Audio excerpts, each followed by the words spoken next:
Hello, my name is John Young with Carolina Smoking John's Barbecue. I'm glad you dropped in. We're going to be talking about some modifications that I made to my PK grill, that is the PKTX, to make it a little more user-friendly for state competitions. So if you're joining me by YouTube, please hit the subscribe button and the bell and you'll be notified when I put up another video. If you're joining me by some of the other social media platforms, just give me a like and respond. Let me know how you like the video or what I could do to make it better. Okay, we're gonna get right to it. Stay tuned. One of the first mods that I did with my PK to make it more user-friendly, here I have my charcoal lighter, and there are various places you go where you have to light your canister using the asphalt, concrete, or whatever, and you don't want to damage that or damage the grass. So what I had in my shop, I had a piece of 1/8 inch flat steel, and I cut it. I think it's about 12 inches by maybe 8-10 inches wide, just a piece of extra that I had. And if you can see here, I took a piece of 1-inch angle iron and I cut a piece, but I should have cut it a little bit longer since I'm going to be using the tumbleweed fire starters rather than those small Weber cubes. I like the tumbleweed better, so I'm going to cut this off of here and weld a wider piece on here that will accommodate the tumbleweed. And on the bottom of this, I took some angle iron again, and I cut it in pieces that were about 2.5 inches, and I made the feet for this piece of steel that I had. So I got 4 pieces on each corner for the feet, and then I had a little flat rod here, a flat steel rather, that I just bent, and I welded it on just to make a handle, if you can see, to make a handle to carry this with.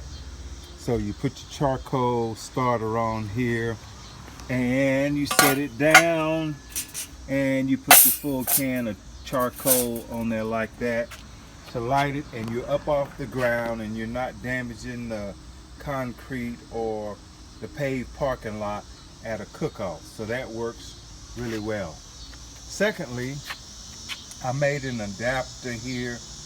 I'm a firm believer that form follows function, and one's need is the mother of invention. So you're going to come up with something. So I really got tired of all the ash being everywhere on my grill and just a mess. So I fabricated this piece, and I'm going to take the top off real quick, and I'll be right back so you can see what I've done. See what I did? I just took a piece of sheet metal that I think was 18 inches long and 14 inches wide, and I scribed it all out, and the sides here are inch, so it's 12 inches from this fold to the next fold, and it was 14 inches wide, so that gave me 1 inch all the way around. So I scribed all of that, bent it up, and so it fits perfect in here. And halfway this sheet, which was 18 inches long, I think that's what I had it, I can't remember, I scribed it, and it's 9 inches, well, I'm not sure, I think that's what it was. You probably can go 20 inches on it and it'll still work. But at any rate, what you're doing is you're making halfway, you're making a scribe or crease in it, and I just use my cutoff wheel just to help this fold easy. And I bend it in the middle so it's at an angle right there, and you can see where the vent holes in your cooker and how the ash drops through.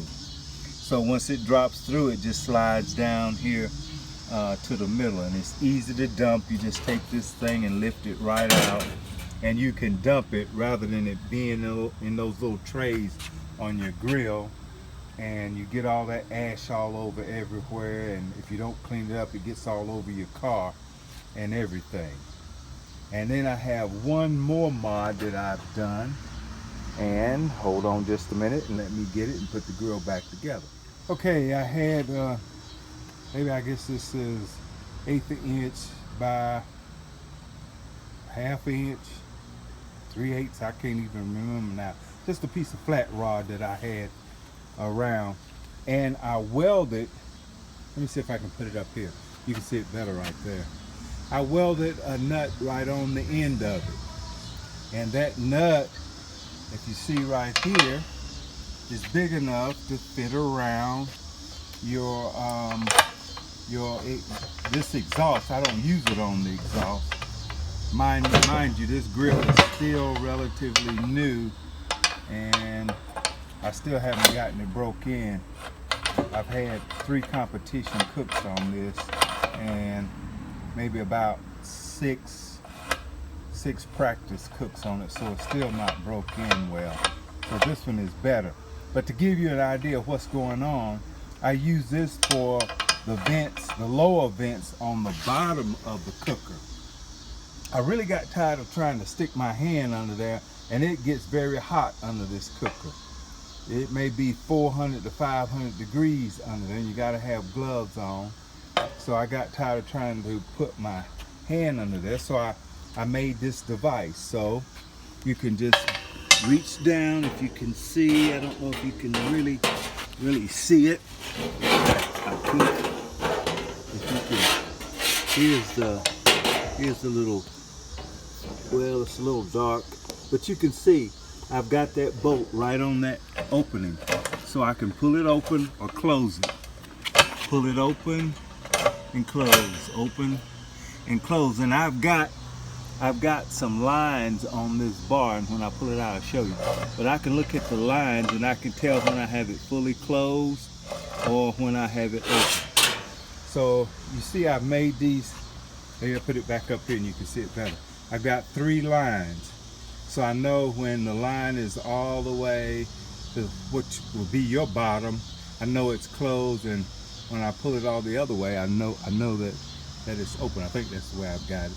But anyway, I'm challenged, y'all, when it comes to trying to figure this thing out on the bottom. So I know when I do it that way, I can get it open and closed, and I can kind of get an idea whether it's half open or a quarter open or fully closed. This has been a great tool. Here again, you know, necessity is the mother of invention, and form will follow function. So it looks rough and crude now, but one day it's going to look better than that. Well, thank you so much for dropping in and seeing the mods that I've made to this grill. And we're getting it really set up for just competition steak cooking. I really love the PK grill, but for home use, I'm going to purchase another one. Probably the 360 is what I like for just home use. I don't want to cook anything else on this cooker but steak for competition and practice on it. I don't want any other off flavors on this grill other than what I do for steak competitions and the profiles that I use. So thank you so much for dropping in and viewing this. Please leave a comment, and if you like what you see, please hit the subscribe button and ring the bell so you know when I put up another video. Look, have a great day, and we'll talk to you later.